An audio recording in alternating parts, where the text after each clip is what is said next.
عقیدہ آخرت ہے۔ جن چیزوں پر انسان ساری زندگی اعمال کرتا ہے وہ چیزیں ہوتی ہیں جو اس کے عقیدے میں شامل ہوتی ہیں۔ عقیدہ جس طرح کا ہوتا ہے اسی طرح کا انسان عمل کرتا ہے، جو اس کی سوچیں ہوتی ہیں، جو افکار ہوتے ہیں، اسی طرح اپنے شب و روز گزارتا ہے۔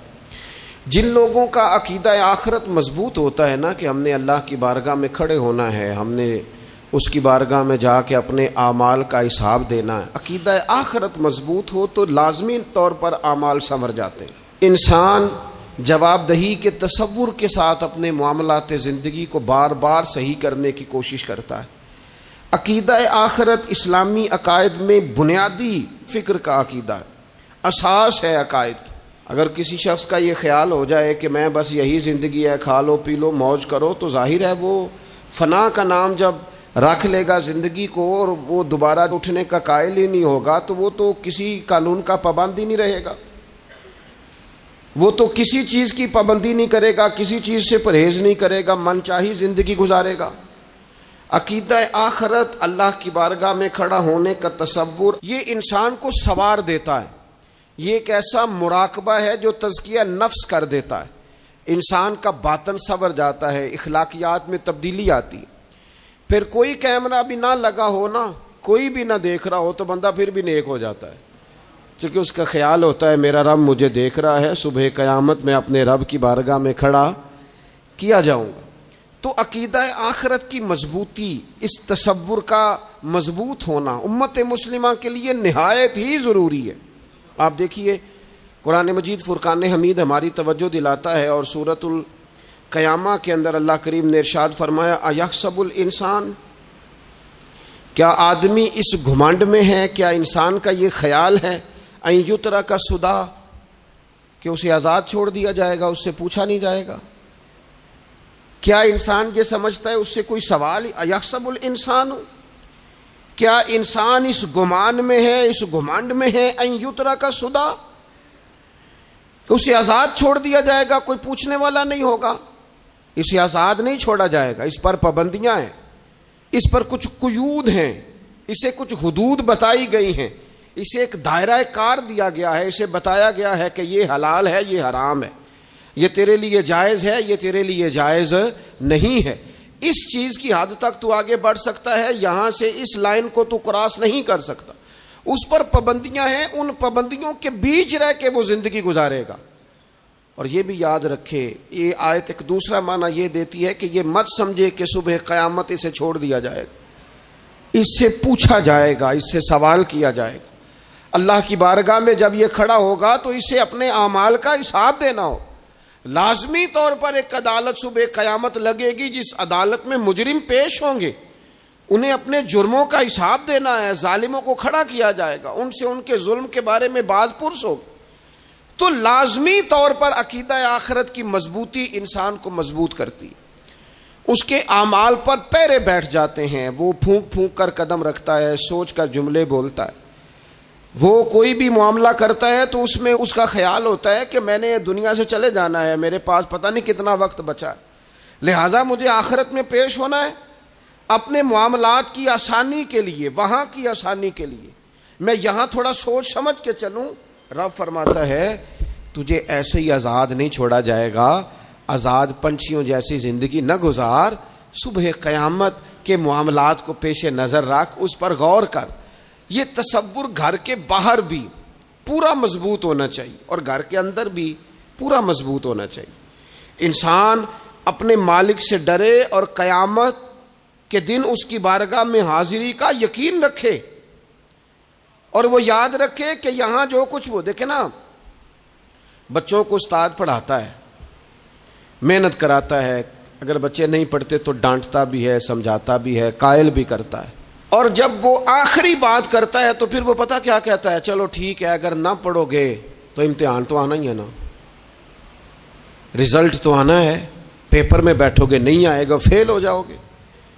یہ لاسٹ پر یہ بات ضرور ہوتی ہے، اور یہ امتحان دینے کا تصور اور امتحانی سینٹر میں جانے کا خیال طالب علم کو مجبور کرتا ہے کہ میں اسباق تیار کروں، میں بار بار اس پر غور کروں، میں کتاب کو سمجھوں، میں اس کو حل کروں چیزوں کو، تاکہ جب میں مرکز میں جاؤں پرچہ دینے کے لیے امتحانی سینٹر میں تو پھر مجھے پریشانی کوئی نہ ہو۔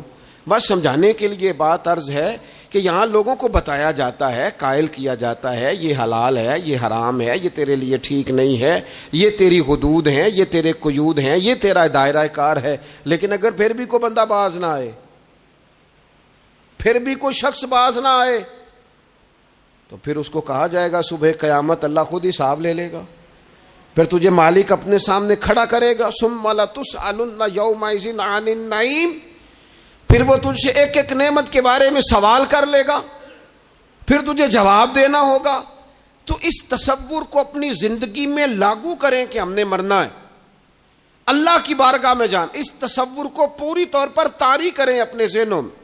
یہ جو رسمی سی بات ہے نا، پتہ نہیں کب چلے جانا ہے، جو جانے والے ہوتے ہیں ان کی کوئی تیاری بھی ہوتی ہے، جن کو پتہ ہوتا ہے نا وہ رمضان المبارک میں نا کئی دفعہ ایسا ہوتا ہے کہ ٹکٹیں نہیں مل رہی ہوتی اور عمرے کے ویزے لگ چکے ہوتے ہیں، تو ایجنٹ کہہ دیتے ہیں جانے والوں کو کہ تیاری رکھنا، کسی وقت بھی میرا فون آ جائے گا۔ تو لوگوں نے بیگ باندھ لیے ہوتے ہیں، سامان تیار کر لیا ہوتا ہے، سارے انتظامات کر کے رکھے، کیوں کہ پتہ نہیں کس وقت بلاوا آ جائے گا۔ تو روز کہتا ہے پتہ نہیں اللہ کی جانب سے کس وقت بلاوا آ جائے گا۔ پھر اپنی تیاری بھی تو یار کچھ بتانا، میں بھی بتاؤں، آپ بھی بتائیں۔ پھر ہم اپنے آپ سے یہ بھی تو سوال کریں نا کہ جہاں اچانک جانا پڑے اس کے لیے تیاری ہوتی ہے، ہماری تیاری کیا ہے؟ اگر اچانک جانے پڑے اس کی بارگاہ میں کیا تیاری؟ روز دیکھ رہے ہیں نا، کچھ لوگ روڈ پہ چڑھے تھے پہنچ نہیں سکے، ہاسپٹل گئے تھے پہنچ نہیں سکے، کچھ لوگ کسی فیلڈ میں کام کر رہے تھے، ڈگری نہیں مل سکی، جا ہی نہیں سکے، وقت آ گیا۔ تو اگر وہ ٹائم آ جاتا ہے اس کی بارگاہ میں حاضر ہونا پڑ جاتا ہے، تیاری کیا ہے؟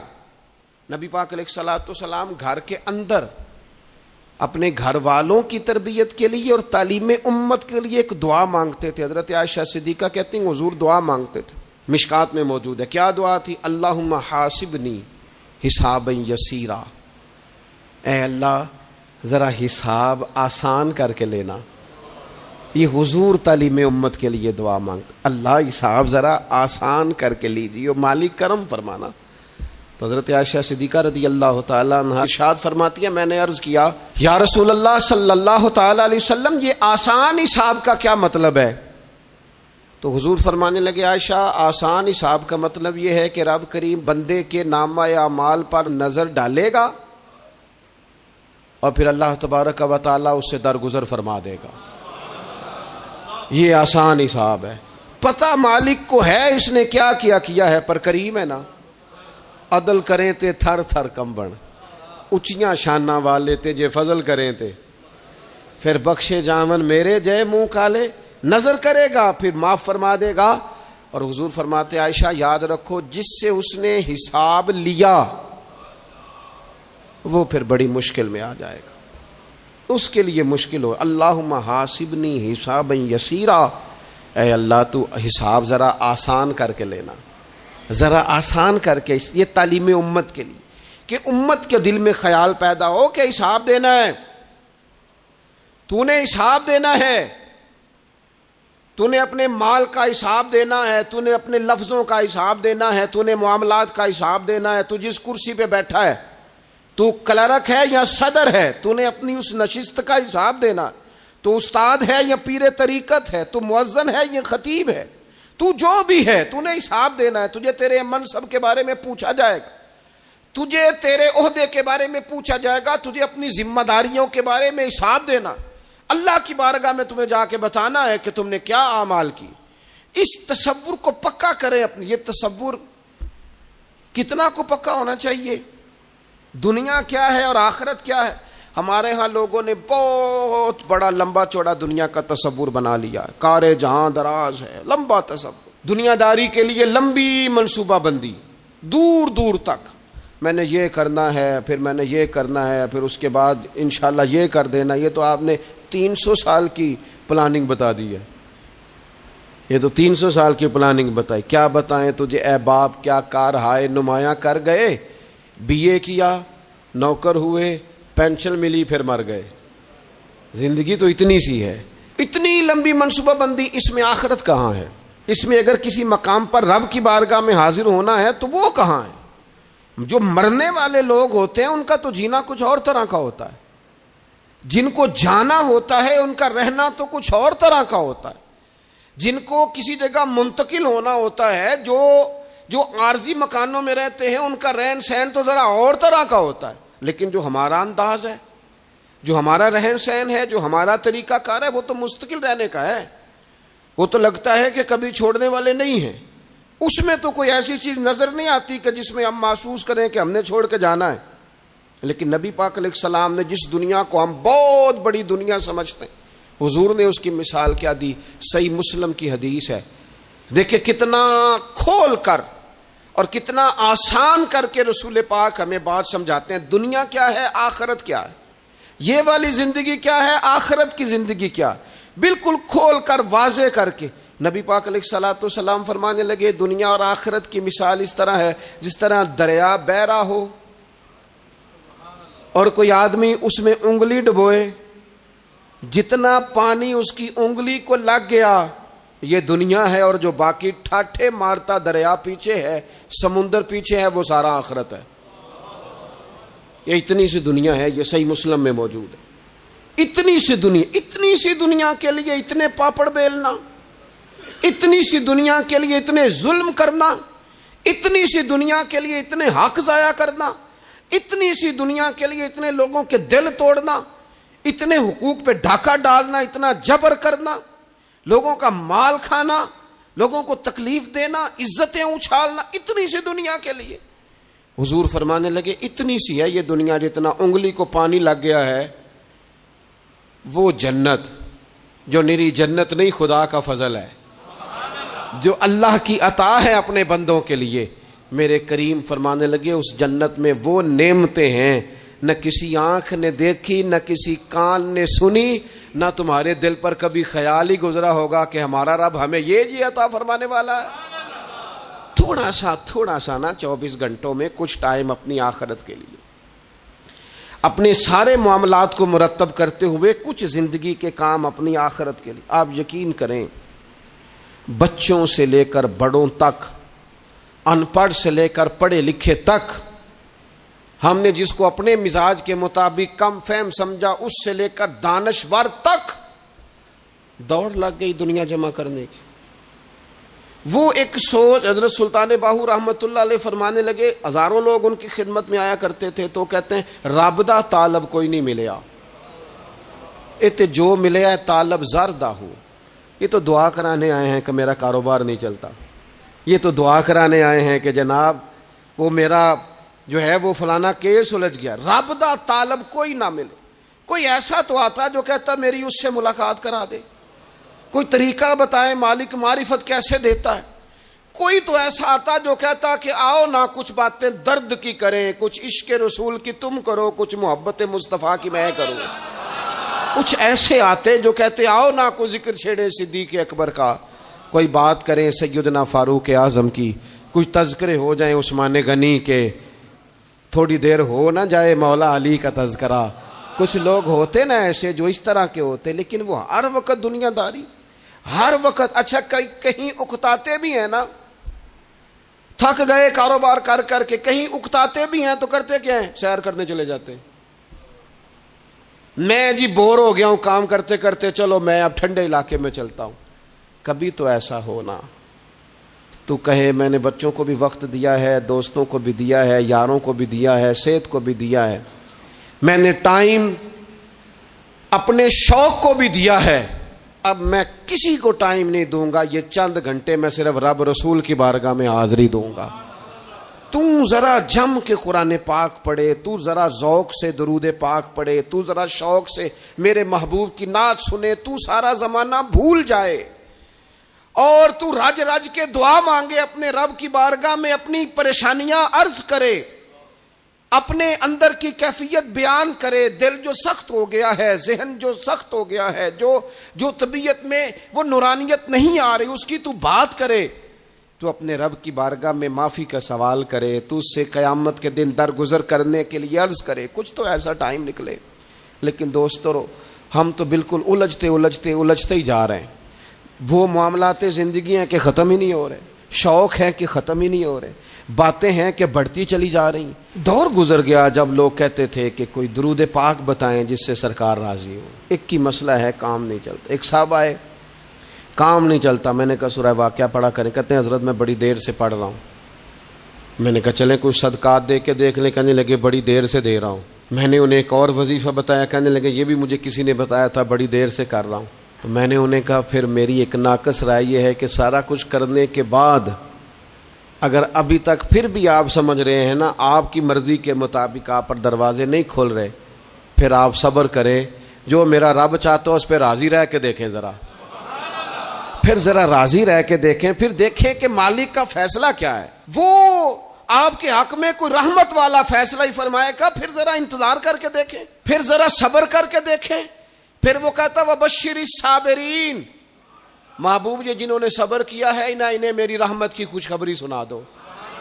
پھر وہ کہتا ہے باقیوں کے پاس مال ہوگا, دولت ہوگی, اقتدار ہوگا, بڑا کچھ ہوگا, ان اللہ مع الصابرین, صبر کرنے والوں کے ساتھ رب کریم ہوگا. پھر ذرا ٹھہر ہی جائیں, پھر تھوڑا حوصلہ ہی کر لیں, پھر اس کے فیصلے کا ذرا انتظار کر کے دیکھیں. ہم نہ من چاہیے زندگی کے پیچھے پریشان ہیں اپنی آخرت کے. اور آخرت کرتی کیا ہے؟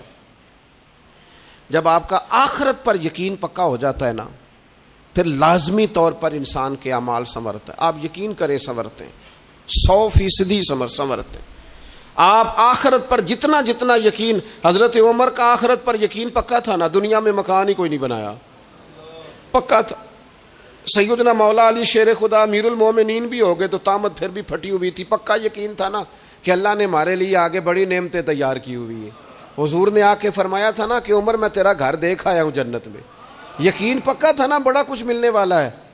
تو جن لوگوں کا پکا ہونا کہ میرا دیس میں گھر ہے, وہ پردیس میں بلڈنگیں نہیں بنایا کرتے. ان کو پتا تھا کہ ہمارے دیس میں گھر بنے ہوئے ہیں, لہٰذا یہاں وہ کسی پریشانی کا شکار. اور دوسرا, جب بندے کا آخرت پر یقین پکا ہو جاتا ہے نا, ایک بات آپ نے ضرور ذہن میں رکھنی ہے. ہمارے محدثین نے لکھا ہے جس بندے کا صرف دنیا داری میں جینے کا مزاج ہو جاتا ہے نا, وہ بزدل ہو جاتا ہے. اور جس کا خیال ہوتا ہے نا زندگی عارضی ہے, صبح قیامت دوبارہ اٹھوں گا, وہ بندہ بہادر ہو جاتا ہے. جس کا خیال ہے نا یہی کچھ ہے, کھا لو پی لو, بس یہ زندگی ختم ہو گئی تو ختم ہو گئی, مر گئے تو مر گئے, ختم ہو گئے, فنا ہو گئے, ان لوگوں کا مزاج بزدلانہ ہو جاتا ہے, جرت مند نہیں رہتے. اور جن کا یہ خیال ہوتا ہے نا مرنے کے بعد بھی اٹھنا ہے, ایک نئی زندگی اللہ عطا کرے گا, وہ لوگ پھر موت سے گھبراتے نہیں, انہیں مرنے سے ڈر نہیں لگتا. پھر موت کا لفظ کوئی بندہ سنا کے انہیں بلیک میل نہیں کر سکتا. وہ بندے طاقتور ہو جاتے, باہمت ہو جاتے. حضرت جابر ابن عبداللہ فرماتے ہیں, بخاری میں حدیث ہے, فرماتے ہیں ایک احد والے دن نا ایک صحابی کھجور کھا رہے تھے. تو کھجور کھاتے کھاتے انہوں نے نبی پاک صلی اللہ تعالی علیہ وسلم کی خدمت میں عرض کی, حضور اگر میں آج شہید ہو جاؤں تو کہاں جاؤں گا؟ تو محبوب فرمانے لگے میرا رب اپنے فضل سے تجھے جنت عطا کرے گا. حضرت جابر ابن عبداللہ رضی اللہ تعالیٰ عنہ فرماتے اس بندے نے کیا کیا, اس نے نا کھجور جتنی کھا لی تھی کھا لی, باقی نکال دی منہ سے, تلوار لی, میدان میں گئے, شہید ہو گئے. سبق ہمیں کیا دیا؟ کہنے لگے جب مرتے ہی اللہ تعالیٰ جنت عطا کرے گا, پھر کھجور کھاتے کھاتے رہنے والی دیر بھی کیوں کرنی ہے؟ پھر چھوڑو, جنت میں جا کے اللہ کے دیے ہوئے انعام کھائیں گے.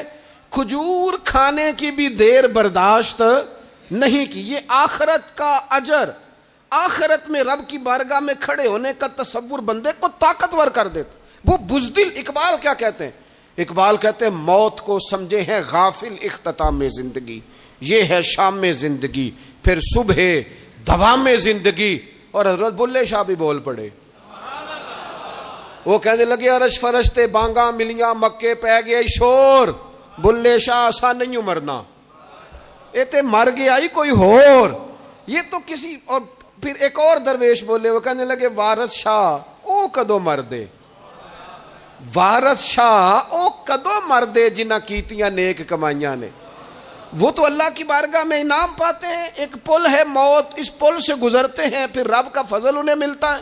میں کئی دفعہ کہہ چکا ہوں, پھر کہتا ہوں, یہ جب بہت ٹینشن بڑھ گئی نا, ڈپریشن بہت بڑھ گیا, کووڈ-19 کے دن تھے, کرونا کے, تو مجھے ایک سرکاری ادارے میں بلایا گیا جہاں اس عملے کو میں نے گفتگو کرنی تھی, اس عملے سے جو مریضوں کو دیکھ رہا تھا. کہنے لگے, مجھے وہاں کے جو ہیڈ تھے کہنے لگے, پیر صاحب بڑا ڈپریشن بڑا ہے, لوگ ڈر رہے ہیں. وقتی طور پہ خوف بھی بڑا تھا. تو میں نے ایک صاحب سے وہاں کہا کہ اتنا خوف کس بات کا؟ کہنے لگے, جی مجھے تو زیادہ ہجوم آ جائے تو میرا سانس نہیں نکلتا, تو قبر میں تو کھڑکی کوئی نہیں, تو تصور سوچ سوچ کے میں ڈرتا ہوں. تو میں نے کہا, ڈاکٹر صاحب ماں کے پیٹ میں جو رب آکسیجن دیتا ہے وہ قبر میں بھی دے گا. تو انہوں نے آپ کی طرح سبحان اللہ نہیں کی, کیونکہ وہ ڈاکٹر صاحب تھے نا. سیانے بندے کو سمجھانا بھی کافی سیانے بندے کا کام ہے, وہ زیادہ سیانے تھے.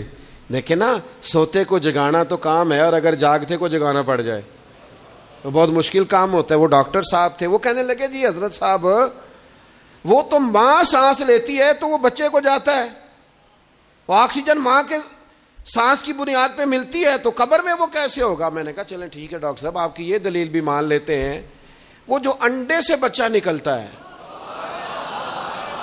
وہ چاروں جانب کوئی سوراخ ہوتا ہے؟ ڈاکٹر صاحب نے قلم چھوڑ دیا, رکھ دیا. میں نے کہا چلو یہ بھی بتاؤ, زندہ ہی نکلتا ہے؟ کہنے لگے بالکل. تو میں نے کہا سونا بھی نکلتا ہے؟ کہنے لگے بڑا ہی پیارا ہوتا ہے. میں نے کہا انشاءاللہ جب ہم قبروں سے نکلیں گے مصطفیٰ کا صدقہ, یوم نحشر المتقین الی الرحمن وفدا, رب کہتا ہے تم جب نکلو گے نا قبروں سے, متقی مومن جب نکلیں گے تو رب کی بارگاہ میں مہمان بنا کر پیش کیے جائیں گے. اے رب دے پرونے ہون گے قیامت میں, وہ مہمان بنا کر پیش کیے جائیں گے اللہ کی بارگاہ, مہمان بنا کر. دوستو قبر صرف دوزخ کا گڑھا نہیں ہے, دوزخ کا گڑھا بھی, لیکن اس کے لیے جس نے دنیا میں رہ کے صرف دنیا کٹھی کی, آخرت کے لیے جمع کچھ نہیں کیا, اور جس نے یہاں رہ کے وہاں کے لیے کوشش کی, صبح سے شام تک ڈرا کہیں میرا رب ناراض نہ ہو جائے, کہیں حضور کی بتائی ہوئی حدیں معاذ اللہ مجھ سے کراس نہ ہو جائے. جس نے محتاج زندگی گزاری, اس کی قبر گڑھا نہیں, کھڈا نہیں, بلکہ حضور فرماتے ہیں روضۃ من ریاض الجنہ, اس کی قبر تو باغ ہے, باغ. ایک منٹ کے لیے صرف سوچنا, بندہ فوت اور سیدھا اسے باغ میں چھوڑا ہے کوئی, باغ ہے قبر, باغ. اور باغ بھی معمولی نہیں, معمولی کیاری نہیں, روضۃ من ریاض الجنہ, جنت کے باغوں میں سے باغ. اور باغ اتنا سونا ہے جس میں آنکھ کھلے گی تو پہلی زیارت ہی مدینے والے رسول کی نصیب ہوگی. تو خوف آتا ہے وہاں جاتے ہوئے. پہلے بھی میں نے کہا تھا, پھر کہتا ہوں, وہ مرحوم آسی نے کہا تھا, آج پھولے نہ سمائیں گے کفن میں آسی, او قبر کی رات ہے ان سے ملاقات کی رات. آج تو ملاقات. تو یہ جو عقیدہ آخرت ہے یہ انسان کو بزدل نہیں کرتا, بہادر کر دیتا ہے. جو لوگ عقیدہ آخرت نہیں رکھتے بزدل ہو جاتے ہیں, اور لازمی طور پر بزدل ہو جاتے ہیں. اسی طرح یہ جو عقیدہ آخرت ہے یہ صبر و تحمل پیدا کرتا ہے انسانی زندگی میں, ٹھہراؤ پیدا کرتا ہے. انسان محسوس کرتا ہے کہ کل دنیا یہ نہیں, آگے بھی اللہ بڑا کچھ عطا فرمانے والا ہے. اس کے مزاج کے اندر تحمل, بردباری, سکون رہتا ہے. یعنی نہیں بھی اگر کسی مظلوم کو انصاف مل سکا دنیا میں تو وہ پھر بھی بے صبرا نہیں ہوتا, وہ ٹھہراؤ کا شکار ہے. اسے پتا ہے قیامت کے دن بھی ایک عدالت لگے گی, اللہ کی بارگاہ میں جانا ہے. نبی پاک علیہ الصلوۃ والسلام نے فرمایا اگر سینگوں والی بکری نے بغیر سینگوں والی بکری کو تکلیف دی ہوگی تو قیامت کے دن اسے بھی بدلہ دینا پڑے گا. تو یہ تحمل پیدا کرتا ہے انسان کو, ایک حوصلہ ہوتا ہے کہ ساری عدالتیں یہاں نہیں, قیامت میں بھی لگنی. جب انسان عقیدہ آخرت رکھتا ہے نا تو پھر اس کے لیے نا رب کے رستے میں خیرات کرنا بڑا آسان ہو جاتا ہے. پھر نہ وہ محسوس کرتا ہے کہ میں نے سارا کچھ یہاں کے لیے جمع نہیں کرنا, کچھ میں نے وہاں کے لیے بھی جمع کرنا ہے. وہ پھر اپنی آخرت کے لیے کچھ نہ ایک بینک آخرت کا بھی بنا لیتا ہے, اس میں بھی کچھ نہ کچھ جمع کراتا رہتا ہے. اسے پتا ہوتا ہے کہ میں نے اللہ کی بارگاہ میں حاضر ہونا ہے, وہاں کی بھی کچھ نہ کچھ تیاری. نبی پاک صلی اللہ تعالی علیہ وسلم نے بکرا بھیجا گھر میں ذبح کرنے کے لیے, تو سرکار تشریف لائے سر شام، تو فرمایا کیا بنا؟ عرض کی یا رسول اللہ صلی اللہ تعالی علیہ وسلم سارا بانٹ دیا ہے، محلے داروں میں، رشتہ داروں میں، غریبوں میں سارا بانٹ دیا، بکرے کی ایک دستی صرف بچی ہے، آپ کے لیے رکھی ہے۔ تو حضور نے توجہ کیا دلائی، محبوب نے کس طرف رخ کیا؟ حضور فرمانے لگے اپنے اہل خانہ سے، ازواج مطہرات سے، کریم فرمانے لگے عائشہ وہ جو تم نے بانٹ دیا ہے نا وہ سارا ہی بچ گیا ہے، وہ سارا ذخیرہ ہو گیا، وہ جمع ہو گیا ہے آخرت کے لیے، وہ ہمارے پاس بچ گیا ہے۔ یہ جو تم سمجھتے ہو نا یہ بچا کے رکھا ہے، یہ تو ہم استعمال کر لیں گے، وہ ہم نے سیو کر لیا ہے، وہ بچ گیا ہے۔ حضرت ابو ذر غفاری رضی اللہ تعالیٰ عنہ اپنے خادم سے کہنے لگے کہ مجھے پتہ چلا ہے یہاں فلاں جگہ کچھ غریب لوگ آئے ہیں، تو اس طرح کرنا، جو اچھا اونٹ ہے نا میرے اونٹوں میں سے، اچھا اونٹ وہ ذبح کر کے نا تو ان سارے گھروں میں تقسیم کر دو، جتنا گوشت وہاں بھیجو گے اتنا ہی میرے گھر میں بھی بھیج دینا۔ آپ کا وہ خادم کہتا ہے میں نے اپنی سمجھ کے مطابق اچھا اونٹ ذبح کر کے گوشت بنا کے میں نے بانٹا، اور میں نے اس طرح کیا کہ وہ حضرت ابو ذر غفاری کے گھر بھی اتنا ہی گوشت بھیجا جتنا تمام غربا کے ہاں میں نے بانٹا تھا۔ شام کو جناب ابو ذر غفاری اپنے اونٹوں کے باڑے میں آئے جہاں باندھا کرتے تھے اپنی حویلی میں، تو آ کے دیکھا کہ وہ سرخ بہترین اونٹ جو سب سے بہترین تھا وہ تو کھڑا ہے۔ تو آپ اپنے خادم سے کہنے لگے میں نے تمہیں کہا تھا جو سب سے اچھا ہے اس کو ذبح کرنا، تو وہ کہنے لگا حضور وہ باقیوں میں سے سب سے اچھا تھا، اس سے ہی تھوڑا سا کمزور تھا، اور یہ تو آپ کی سواری کے لیے ہے نا، یہ تو آپ کے کام آتا ہے، اس پہ تو آپ سفر کرتے ہیں، اس لیے میں نے اسے چھوڑ دیا، اور اس کے بعد جو سب سے اچھا تھا وہ میں نے ذبح کر دیا۔ تو حضرت ابو ذر غفاری فرمانے لگے تو شاید سمجھا نہیں، میں اسے بھی سواری کے لیے رکھنا چاہتا تھا پر اپنی آخرت کی سواری کے لیے۔ میرا دل تھا وہ جو آخرت میں سفر کرنا ہے نا، دشوار گزار گھاٹیاں ہیں، ان گھاٹیوں کے لیے وہ اونٹ میرے کام آ جائے گا، لہذا میں نے تجھے کہا تھا جو سب سے بہتر ہو وہ دے دینا تاکہ ذرا میری آخرت کی سواری بن جائے، تاکہ میں ذخیرہ کر لوں۔